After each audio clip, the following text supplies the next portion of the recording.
I have now reached the conclusion that the combination of those two things, the insistence upon the privatization of the oil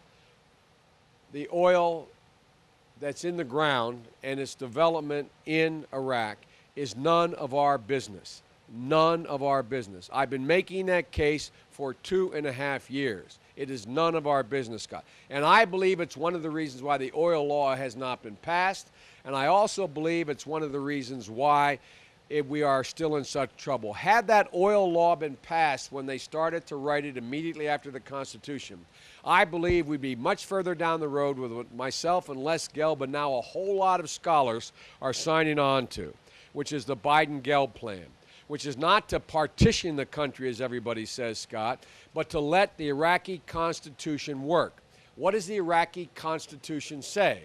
In Article 115, it says, we are a decentralized federal system.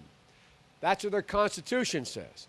Meaning, and they go on in Articles 16, 17, 18, etc., to define how any subdivision in that country can become a region. A region is like our state. It means they can have their own constitution. Can't supersede the federal constitution. But most importantly, they have control over their own security.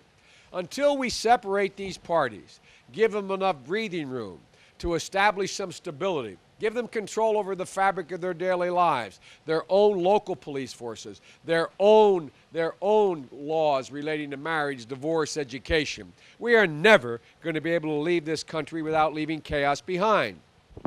And the sticking point right now is that oil law.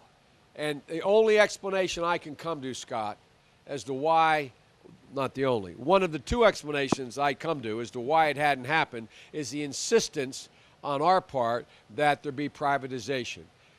Ultimately, there will be privatization because what the Iraqis will find, they'll start off nationalizing it, and they're going to find that the major operations that are willing to invest up to $60 billion in getting that oil out, which is atrophying in the ground because salinization is occurring, the crumbling of the infrastructure, et cetera, they're going to find they're going to have to cut a deal with those oil companies, is my guess. But for us to insist that it be privatized, I think is totally counterproductive.